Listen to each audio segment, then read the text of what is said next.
तो इसका मतलब ये है कि जो सुखदेव गोस्वामी भूगोल शब्द का प्रयोग कर रहे हैं, तो पृथ्वी के लिए वो भूगोल शब्द का शब्द प्रयोग कर रहे हैं पृथ्वी के लिए।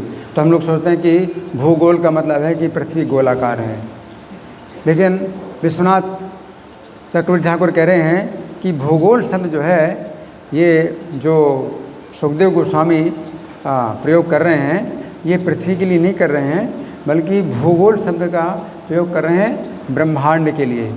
जो ब्रह्मांड है वो गोल है, तो ब्रह्मांड अंडाकार है या जो भी कहें, गोलाकार या अंडाकार, तो ब्रह्मांड के लिए शब्द का प्रयोग कर रहे हैं।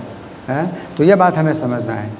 तो कई बार हम लोग सोचते हैं भाई भूगोल, हमारे शास्त्रों में भूगोल कहा गया है, तो हमारे वैज्ञानिक भी कहते हैं भूगोल, पृथ्वी गोल है तो गोल है, लेकिन नहीं, हमारे जो शास्त्र हैं वो पृथ्वी को जो है वृत्ताकार कहते हैं, सर्कुलर, पृथ्वी वृत्ताकार है। और इसका जो है किस प्रकार से रचना है कि बिल्कुल केंद्र में सुमेरु पर्वत है, और सुमेरु पर्वत के चारों तरफ एक सर्किल है 1,00,000 योजन का। 1 योजन 12 किलोमीटर या 8 मील का है, तो 1,00,000 योजन का जो है एक सर्किल है, जो कि जम्बूद्वीप कहलाता है।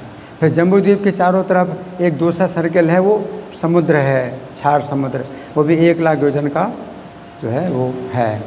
इसको कहेंगे आप इसको कहेंगे आप रिंग टाइप का है, जो क्षार समुद्र, यानी इसे कहते हैं खारे पानी का समुद्र।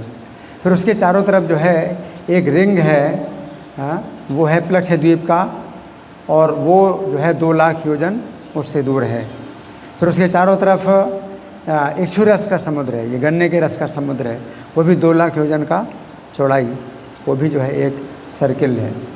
फिर उसके चारों तरफ 4,00,000 योजन का जो है एक रिंग है, वो है शाल्मली द्वीप। और फिर उसके चारों तरफ 4,00,000 योजन का जो रिंग है वो सुरा समुद्र, शराब का समुद्र है। फिर उसके चारों तरफ 8,00,000 योजन का एक रिंग है, वो कुशद्वीप कहलाता है। फिर उसके चारों तरफ 8,00,000 योजन का समुद्र है जो घी का समुद्र है। फिर उसके चारों तरफ 16,00,000 योजन का एक रिंग है जो क्रौंच द्वीप कहलाता है। फिर उसके चारों तरफ 16,00,000 योजन का रिंग वो है दूध का क्षीर सागर। फिर उसके चारों तरफ 32,00,000 योजन का रिंग है जो कि शाक द्वीप कहलाता है।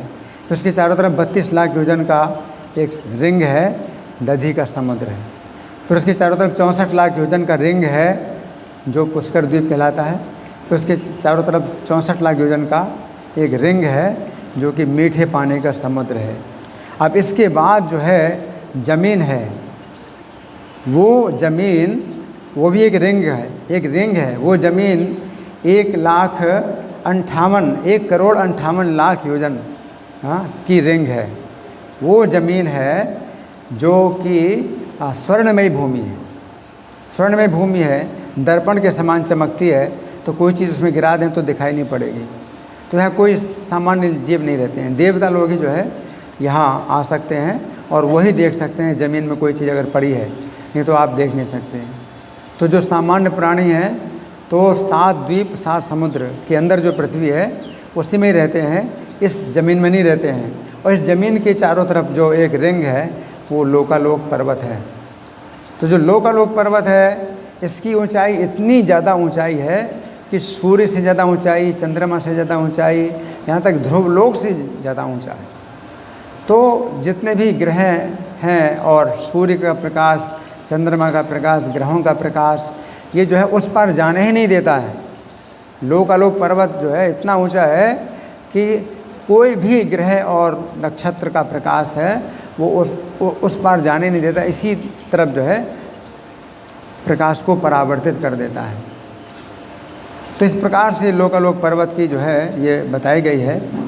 और फिर यह अंतिम जो 38वां श्लोक है, इसमें सुखदेव गोस्वामी क्या बताते हैं कि जो लोकालोक पर्वत के बाहर जो अंधकार है, वो अंधकार का भी जो है एक रिंग है, और वो कितना है 12,50,00,000 योजन का जो है रिंग है, वो अंधकार है। और उसके चारों तरफ जो है क्या है, ब्रह्मांड का आवरण है, ब्रह्मांड का आवरण है। तो ब्रह्मांड का आवरण जो है, हाँ, अगर सुमेरु पर्वत से देखा जाए तो 25 करोड़ योजन होता है, हाँ, और ब्रह्मांड की जो पूरा व्यास है, विस्तार उसे कहते हैं, ब्रह्मांड का पूरा विस्तार 50 करोड़ योजन का है। तो इस प्रकार से यहाँ जो है वर्णन किया गया है। और जहाँ कभी भी कहा है कि विचिंतिता, कभी भी कि कवियों ने चिंतन किया है। तो कोई व्यक्ति सोचेगा चिंतन किया है, ऐसे थिंकर्स होते हैं बहुत से, जो विचारक होते हैं, चिंतक होते हैं, तो उन्होंने ऐसे कल्पना किया है। इसलिए प्रभुपाद कभी भी का जो अनुवाद है, कभी भी शब्द का जो अनुवाद है, वो बताते हैं कि ऐसे लोग हैं जिनमें कि भ्रम, प्रमाद, विप्रलिप्सा, करण पाठव ये दोष नहीं है। तो प्रभुपाद विशेष रूप से कवि शब्द का जो अर्थ है अनुवाद में, हालांकि अनुवाद तो जो है ऐसे शब्द अनुवाद होता है, लेकिन प्रभुपाद ने जो अनुवाद दिया है वो भावानुवाद दिया है। तो प्रभुपाद के जो अनुवाद हैं तो वो जो है शब्द के आधार पर नहीं है, बल्कि वो उसको भी भावानुवाद कहेंगे। तात्पर्य अलग है, और जो प्रभुपाद के अनुवाद है वो भाव अनुवाद है। इसलिए कभी भी शब्द का जो है, कोई व्यक्ति सोचेगा कि भाई कोई ऐसा ही सोचते रहते हैं, तो अपनी कल्पना से जो है ऐसा सोचा, ऐसा वैसा सोचा, तो ये सब नहीं है। इसमें जो है मतलब हमें समझना चाहिए कि वो कवि मतलब संस्कृत में जो शब्द होता है, कवि शब्द का जो अर्थ है ये बहुत गंभीर होता है। ये आजकल के जो है वो नहीं, विचारक नहीं है कि भाई मैं ये सोचता हूँ, मैं वो सोचता हूँ तो जहाँ वैज्ञानिक लोग जो है कुछ नहीं समझ पाते हैं तो फिर अपनी अटकलबाजी करते हैं। तो ये इस तरह की चीज़ें नहीं हैं, ये जो है मतलब बिल्कुल ज्यों का त्यों। और फिर भागवत में जो वर्णन है, विष्णु पुराण और भी जितने शास्त्र हैं, जितने पुराण, सब में यही इसी प्रकार से वर्णन है। और ये पहले से ही जैसा बताया गया है वैसा ही अभी बताया जा रहा है। और महाभारत हैं और दूसरे भी शास्त्र, सब जगह इसी प्रकार से वर्णन है। अब अगर हम ना देख पाएँ इस चीज़ को, हम ना समझ पाएँ, तो जो है ये हमारी कमी है, हमारी इंद्रियों की शक्ति नहीं है, हमारी इंद्रियों की शक्तियाँ सीमित है, इस कारण से हम नहीं समझ पाते। लेकिन प्रभुपाद ने फिर जो है ये आदेश दिया अपने शिष्यों को, और विशेष रूप से जो वैज्ञानिक शिष्य हैं उनको आदेश दिया कि भागवत के इस वर्णन के अनुसार ही जो है वैदिक प्लानिटोरियम बनाना है। तो जो बन रहा है वो वैदिक प्लानिटोरियम उसी प्रकार से बन रहा है, और सब जो नापें जितनी बताई गई हैं जिस तरह से, वो सब जो उसी प्रकार से वर्णन की जा रही है, और इसका गहरा अध्ययन भी किया जा रहा है। तो विश्वनाथ चक्रवर्ती ठाकुर ने जो कुछ लिखा है, तो एक ये किताब है, तो उसमें जो है पूरा इंग्लिश में भी ट्रांसलेशन कर दिया है।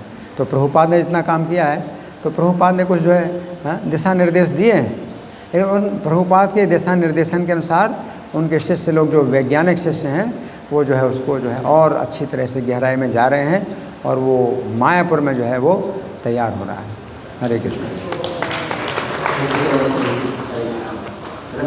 भागवतम की, प्रभुपाद की।